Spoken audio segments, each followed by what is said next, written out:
Hello friends, I am Ruby. You are with Rubical academy. और आज के अपने इस वीडियो में हम बहुत ही इम्पोर्टेंट टॉपिक को कंप्लीट करने जा रहे हैं, जो है भारत में यूरोपियों का आगमन। ठीक, लास्ट वीडियो में जो कि मॉडर्न हिस्ट्री का पहला वीडियो था, तो उसमें हमने प्लासी और बक्सर के युद्ध को देखा था। ठीक, और आज हम देखेंगे कि किस तरीके से यूरोपियों का भारत में आगमन हुआ और किन किन जगहों पर और किस सन में उन्होंने अपनी पहली फैक्ट्री कहाँ कहाँ पर रखी। ठीक, तो आज की इस वीडियो में हम इस टॉपिक को कंप्लीट करेंगे और आप हमारे चैनल रूबिकल एकेडमी के साथ जुड़े हुए हैं इस वक्त। और अगर आपको ये वीडियो पसंद आ रहा है तो आप इस चैनल को सब्सक्राइब करेंगे, ताकि जो मॉडर्न हिस्ट्री है वो आपका पूरा अच्छे से, और जो बिल्कुल इम्पॉर्टेंट चीज़ें हैं जो बस बिल्कुल आपके एग्ज़ाम में जहाँ से क्वेश्चंस बनते हैं, तो वो आपको यहाँ पे देखने को मिलेगा। तो चैनल को आप सब्सक्राइब करें, आगे आप खुद ही देखेंगे। ठीक है, तो चलिए शुरुआत करते हैं। तो सबसे पहले अगर हम बात करें कि सबसे पहले यूरोपीय कौन थे, तो वो पुर्तगाली थे। ठीक, तो सबसे पहले पुर्तगालियों का भारत में आगमन हुआ था, वही आए थे। तो सन 1498 की बात है, जब भारत में पहला पुर्तगाली जो कि वास्को डी गामा था। ठीक, वास्को डी गामा आया, कहाँ पर आया? कालीकट में पहुँचा। ठीक, तो ये दो चीज़ें आपको याद रखनी है कि सन 1498 में वास्को डी गामा भारत में कालीकट जगह पर पहुँचा। ठीक, भारत के कालीकट में। और ये कैसे आया था? ये समुद्री मार्ग से होकर के आया था। ये भी पूछा जाता है, समुद्री मार्ग से होकर के आया था। और इसने भारत की एक ऐसी चीज़ जो कि इसे बहुत ज़्यादा अच्छी लगी, क्या था वो? ब्लैक पेपर था, काली मिर्च जिसे बोला जाता है, काली मिर्च। तो वो भारत की काली मिर्च को अपने पुर्तगाल लेकर गया, और पुर्तगाल में उसने इस काली मिर्च को जितने दाम पर भारत में ख़रीदा था, उसके 60 गुना दाम पर उसने वहाँ पर इसे बेचा। मतलब 60 गुना अधिक उसकी कमाई हुई। तो क्या है कि 1498 में वास्को डी गामा, पहला पुर्तगाली Vasco D gamma Calicut, Bharat के कालीकट में पहुंचा और समुद्री मार्ग से आया था। इसने भारत में क्या है कि कुछ वस्तुएं ले गया यहाँ से, जो कि यूरोप में इसे खर्च से 60 गुना अधिक कमाई की। ये आपको याद रखना है, 3 पॉइंट पहले से। उसके बाद है, धीरे धीरे पुर्तगालियों ने प्रथम पुर्तगाली केंद्र कोचीन होगा, यहाँ पे कोचीन में। ठीक, कोचीन में स्थापित की। तो पुर्तगालियों का पहला जो उनका केंद्र था वो कहाँ पर था? कोचीन में, भारत के कोचीन में। फिर उसके बाद पूर्वी कोरोमंडल तट के पुलिकट और मछलीपट्टनम में व्यापारिक केंद्र बनाए। तो कितने जगहों पर बनाया? सबसे पहले कोचीन में बनाया, और उसके बाद जो पूर्वी कोरोमंडल तट है उसके पुलिकट और मछलीपट्टनम में अपना व्यापारिक केंद्र बनाया। किसने? पुर्तगालियों ने। और फिर 1536 में बंगाल के चटगांव और सतगांव में कारखाने स्थापित किए। 1536 में कहाँ पर? चटगांव और सतगांव में कारखाने स्थापित किए। तो सबसे क्वेश्चन पूछा जाता है कि पुर्तगालियों का भारत में सबसे पहला केंद्र कहाँ पर बना? तो पुर्तगालियों का भारत में सबसे पहला केंद्र कोचीन में बना। उसके बाद पूर्वी कोरोमंडल तट के पुलिकट और मछलीपट्टनम में व्यापारिक केंद्र बना। और 1536 में चटगांव और सतगांव में इन्होंने अपने कारखाने बनवाए। सन 1505 में क्या हुआ था कि फ्रांसिस्को द अल्मोडा, ये पहला पुर्तगाली जो कि वायसराय बनकर, पुर्तगाली वायसराय बनकर भारत में आया था। तो ये क्वेश्चन पूछा जाता है कि 1505 में फ्रांसिस्को द अल्मोडा भारत में प्रथम पुर्तगाली वायसराय बनकर के आया था। और 1509 में इसका उत्तराधिकारी अल्बुकर्क बना, जो 1510 ईस्वी में बीजापुर से गोवा छीन लिया और इसे पुर्तगाली मुख्यालय बनाया। ठीक, तो यहाँ पे क्या है कि 1505 में जो पुर्तगालियों का जो वायसराय था, प्रथम पुर्तगाली वायसराय फ्रांसिस्को द अल्मोडा, वो भारत आया। और 1509 में इसका उत्तराधिकारी अल्बुकर्क बना। और 1510 में इसने क्या किया कि बीजापुर से गोवा छीन लिया और इसे पुर्तगालियों का मुख्यालय बना दिया, केंद्र बना दिया। सेकेंड पॉइंट, ये भी बहुत इंपॉर्टेंट है। 1668 में 1668 में पुर्तगाली राजकुमारी कथरीन की शादी अंग्रेज राजकुमार चार्ल्स से हुआ, और अंग्रेजों को दहेज में मुंबई प्राप्त हुआ। ठीक, तो उस टाइम पे बम्बई बोला जाता था, बम्बई प्राप्त हुआ। तो 1668 में राजकुमारी कथरीन की शादी अंग्रेज के राजकुमार चार्ल्स से हुआ, और अंग्रेजों को दहेज के रूप में बम्बई दिया गया। और पुर्तगालों के हाथ में गोवा, दमन दीव रह गया और 1661 में भारत नियंत्रण कर लिया। तो आप ही जानते हैं कि 1947 में भारत आज़ाद हुआ, ठीक, लेकिन आज़ादी के बाद तक जो गोवा दमन दीव है वो वहाँ पर पुर्तगालियों का राज था।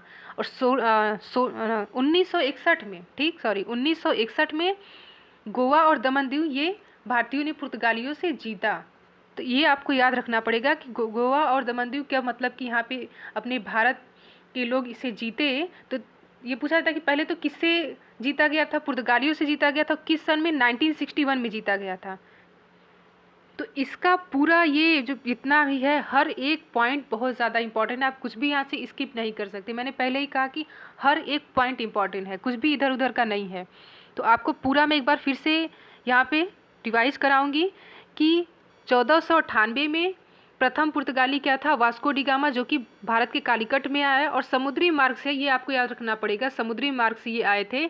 और ये तो बस ये ऐसे ही नॉर्मली बातें हैं कि इसने 60 गुना अधिक कमाई की थी जितना इसने, जिसका कॉस्ट प्राइस था, कॉस्ट प्राइस का जो सेलिंग प्राइस था वो 60 गुना था, ठीक। और धीरे धीरे पुर्तगालियों ने प्रथम व्यापारिक केंद्र कोचीन में बनाया, ये इंपॉर्टेंट रखने वाली बात है।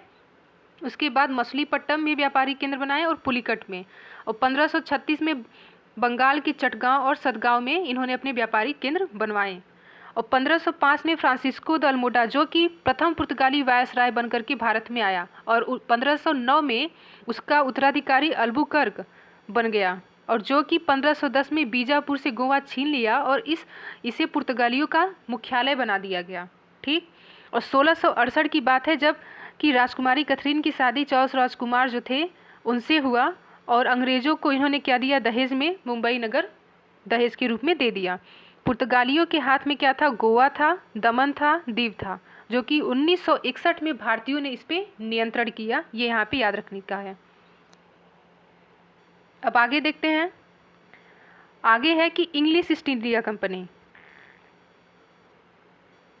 डच है, ठीक। तो अभी हम अब डच को देखेंगे।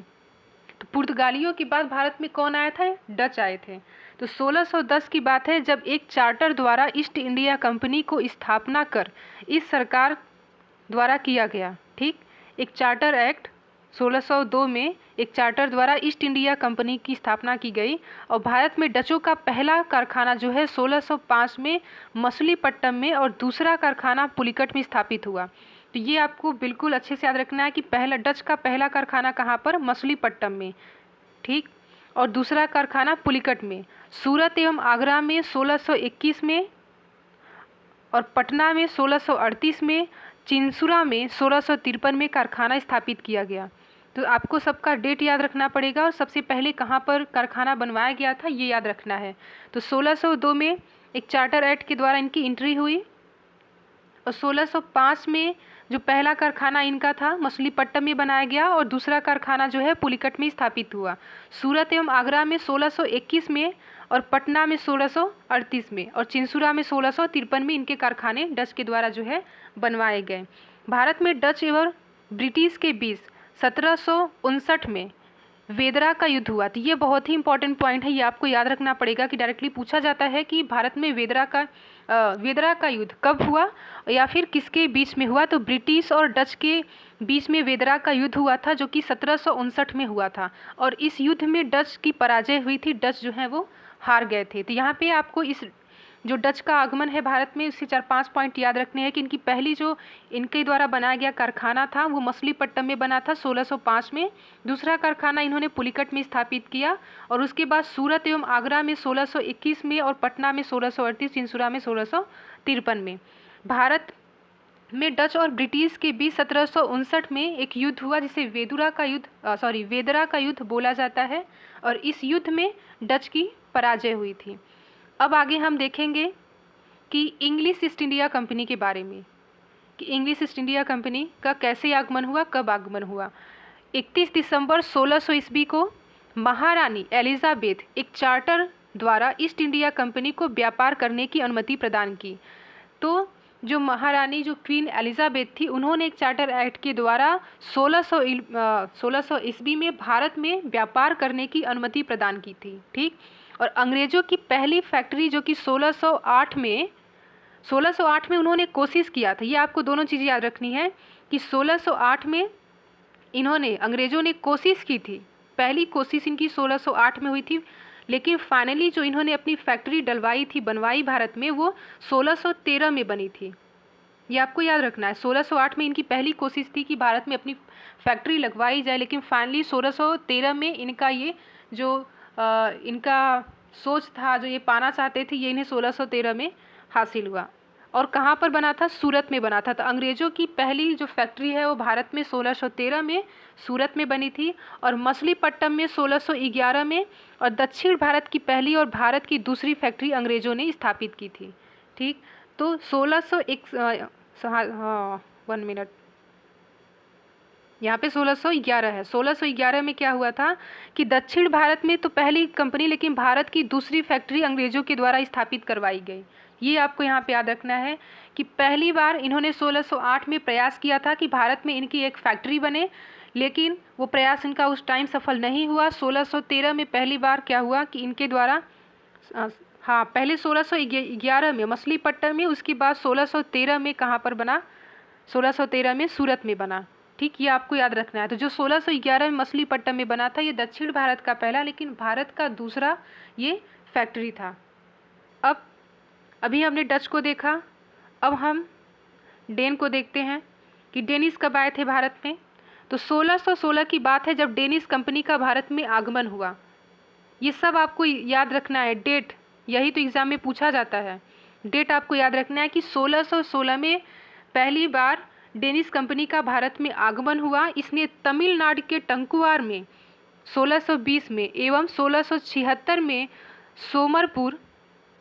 सोरमपुर में व्यापार का कारखाना खोला। ठीक, तो 1616 में ये भारत में आए थे, और इन्होंने पहली बार तमिलनाडु के टंकुआर में 1620 में और 1676 में सोरमपुर में अपने व्यापार के कारखाने, मतलब अपनी फैक्ट्री को इन्होंने स्थापित किया। तो आपको डेट और प्लेस दोनों चीज़ें याद रखनी है कि पहले कहाँ पर हुआ था? तमिलनाडु के टंकुआर में, और देन उसके बाद सोरमपुर में इन्होंने अपने व्यापारिक केंद्र स्थापित किए, अपनी फैक्ट्री बनवाई, और 1616 में ये पहली बार भारत में आए। अब हम फ्रेंच को देखते हैं। देखिए कितने ज़्यादा लोग भारत में हड़पने की नीति से आए थे, लूटने की नीति से आए थे, इसलिए भारत को सोने की चिड़िया बोला जाता था, क्योंकि भारत में इतने ज़्यादा चीज़ें थे, यहाँ की लैंड इतनी फर्टाइल है, इतने डिफरेंट टाइप के यहाँ पे क्रॉप्स होते हैं कि टी की यहाँ से जो है एक्सपोर्ट होता था, और जो ब्लैक पेपर मैंने बताया कि जो वास्को डी गामा थे यहाँ से लेकर के गए, फ्रेंच आए, डेनिश आए, सब लोग यहाँ पे हड़पने की नीति से आए थे, क्योंकि इसीलिए तो भारत को सोने की चिड़िया बोला जाता था कि भारत के पास इतना खजाना था, इतनी ढेर सारी चीज़ें थी कि जो आता था यहाँ पे व्यापार करने की नीति से, उसका जो नियत था वो बदल जाता था, कि वो यहाँ पर फिर धीरे धीरे व्यापार को छोड़ करके वो इसे कब्जा करने के सोचने लगते थे और राज करने की कोशिश करने लगते थे। ठीक, तो देखिए कितने जगह से लोग आए, फ्रेंच आए, डेनिश आए, पुर्तगीज़ आए, अंग्रेज़ आए, सब आए। और 1664 की बात है जबकि फ्रांसीसी ईस्ट इंडिया कंपनी की स्थापना हुई। सब ने हाथ आजमाया था भारत को लूटने का। 1664 में फ्रांसीसी ईस्ट इंडिया कंपनी की स्थापना हुई, और भारत में पहला फ्रांसीसी कारखाना 1668 में हुआ और सूरत में स्थापित किया गया। तो ये यहाँ पे इम्पोर्टेंट रखना है कि 1668 में सूरत में।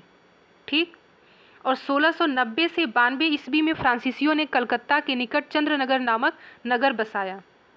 सब बसने लगे धीरे धीरे, क्योंकि सबकी नीयत व्यापार से यहाँ पे राज करने की होने लगी थी। तो ये आपको याद रखना है कि सबसे पहले 1664 में फ्रांसीसी ईस्ट इंडिया कंपनी की स्थापना हुई, और भारत में पहला फ्रांसीसी कारखाना 1668 में सूरत में स्थापित किया गया, और 1690 से 92 में फ्रांसीसियों ने कलकत्ता के निकट एक चंद्रनगर नामक नगर बसाया था। तो ये रही कुछ चीज़ें जो कि यहाँ पे मैंने बस टू दी पॉइंट चीज़ें रखी हैं, बिल्कुल इंपॉर्टेंट पॉइंट रखे हैं कि डेट क्या है, लोकेशन क्या है, और कब आए थे, सारी चीज़ें बस रखी हैं कि बस आपको वही चीज़ यहाँ पे देखने को मिले जो आपके एग्ज़ाम में आता है, जहाँ से क्वेश्चन बनते हैं। तो आई होप आप लोग को पसंद आया होगा और आप लोगों को समझ में भी आया होगा। अगर कुछ चीज़ें नहीं समझ में आई हैं या फिर मेरे से कुछ कमी रह गई है तो आप ज़रूर कमेंट बॉक्स में करके बताइए, और अगर आपको पसंद आया तो आप लाइक कीजिए इस वीडियो को। ठीक, और भी लोगों के साथ शेयर कीजिए ताकि उन्हें भी हेल्प हो सके। और जो लोग किस एग्ज़ाम की, सुपर टेट एग्ज़ाम की, ठीक, और अभी एलटी ग्रेड होगा तो उसमें भी जीएस आता है, जीके आता है। एसएससी की कोई तैयारी कर रहा है, कोई बैंकिंग की तैयारी कर रहा है, तो ऐसे जो एग्ज़ाम हैं जिनमें इंडियन मॉडर्न हिस्ट्री, जिनमें जीके, जीएस, ये सब क्वेश्चन पूछे जाते हैं, इन सब एग्ज़ाम में ये सब आता है, भर भर के क्वेश्चंस आते हैं इस सब टॉपिक से, ठीक। तो उन सब लोगों को शेयर कीजिए ताकि उन लोगों की भी हेल्प हो सके, उन्हें भी ये इम्पॉर्टेंट जो पॉइंट्स हैं ये, ताकि काफ़ी आसानी से, काफ़ी ईजी लैंग्वेज में समझने को मिल सके। तो so please like share and subscribe करना मत भूलिए, बिल्कुल याद रखिए। और thank you so much. Next video में मैं एक और नए टॉपिक को लेकर के आऊँगी जो कि आपके एग्ज़ाम के लिए काफ़ी ज़्यादा इंपॉर्टेंट होगा और आपको काफ़ी उससे ज़्यादा क्वेश्चंस अपने एग्ज़ाम में देखने को मिलेंगे। Thank you so much.